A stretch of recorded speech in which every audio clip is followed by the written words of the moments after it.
जामखेड तालुक्यातील धाकटी पंढरी म्हणून ओळखल्या जाणाऱ्या धनेगाव या ठिकाणी भाविकांनी आषाढी एकादशीच्या निमित्तानं मोठ्या संख्येने उपस्थित राहण्याचे आवाहन प्राध्यापक मधुकर आबा राळेभात यांनी केलेले आहे। या आषाढी एकादशी निमित्त धाकट्या पंढरी येथील विठ्ठल रुक्मिणीची महापूजा आमदार प्राध्यापक राम शिंदे व आमदार रोहितदादा पवार यांच्या हस्ते होणार असल्याचेही संस्थेचे अध्यक्ष भरत बाप्पा काळे यांनी सांगितलेले आहे। मंदिर सेवा ट्रस्ट धाकटी पंढरी हे जामखेड तालुक्यातील एक मोठे नावाजलेलं देवस्थान आहे। खरं तर गेल्या 300 वर्षाचा इतिहास या गावाच्या मंदिराचा आहे आणि हा इतिहास पाहत असताना पहिल्या काही वर्षात नगर जिल्ह्याच्या बाहेरून अनेक दिंड्या या ठिकाणी येतात। मधल्या काळात काही दिंड्या बंद झाल्या, परंतु तिंत्रचे महाराज साबळे महाराज यांनी 40 वर्षापूर्वी पुन्हा दिंडी सुरू केली आणि ही धाकटी पंढरी पुन्हा प्रकाश झोतात आलेली आहे। या धाकट्या पंढरीत आता जवळजवळ 11-12 गावच्या दिंड्या येतात। या दिंड्या आल्यानंतर त्या ठिकाणी ग्रामस्थाच्या वतीने त्यांचं स्वागत केलं जातं। त्या दिंड्याला प्रत्येक दिंडीतील लोकांना फराळाची व्यवस्था ग्रामस्थाच्या वतीने केली जाते।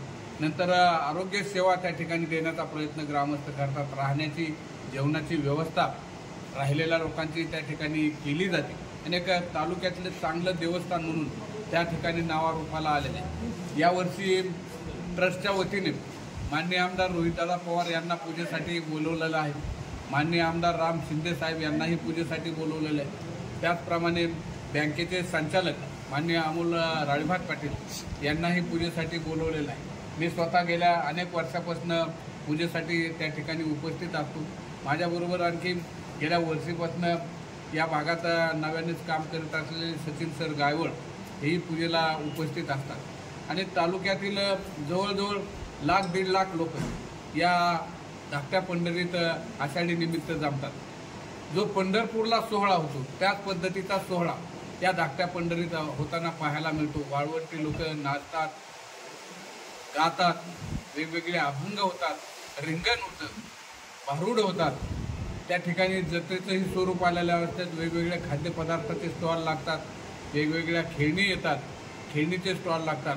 जवळजवळ त्या ठिकाणी माझ्या माहितीनुसार गेल्या वर्षी 15 ते 20 टन पेढा विकला गेला। एवढ्या मोठ्या प्रमाणात त्या ठिकाणी पेढ्याची विक्री होती। पांडुरंगाला एक प्रकारचा नैवेद्य म्हणून त्या ठिकाणी पेढा दाखवला जातो।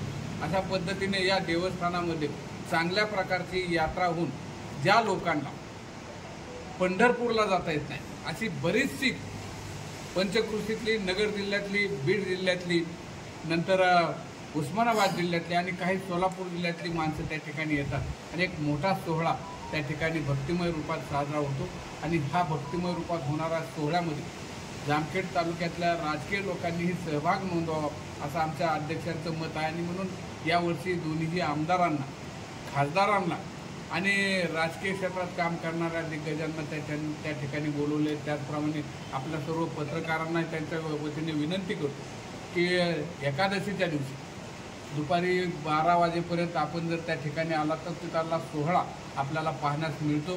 सकाळी 11-11:30ला गावामध्ये मिरवणूक होते आणि नंतर मंदिराच्या पुढच्या पटांगणामध्ये एक रिंगण केलं जातं, ज्या ठिकाणी वेगवेगळ्या कला त्या ठिकाणी आमची भक्त मंडळी, भाविक मंडळी साजरा करतात। हाही सोहळा एक चांगला पाहण्यासारखा असा आनंद सोहळा असतो। एक महत्त्वाची गोष्ट आहे की धाकटी पंढरी म्हणून याच्याकडे पाहत असताना अनेक लोक या ठिकाणी येत आहेत।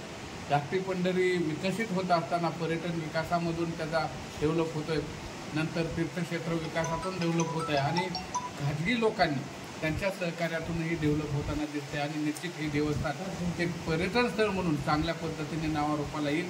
आपण सगळ्यांनी त्या ठिकाणी यावं असं विठ्ठल रुक्मिणी मंदिर सेवा ट्रस्टच्या वतीने आपल्या सगळ्याला विनंती करतो।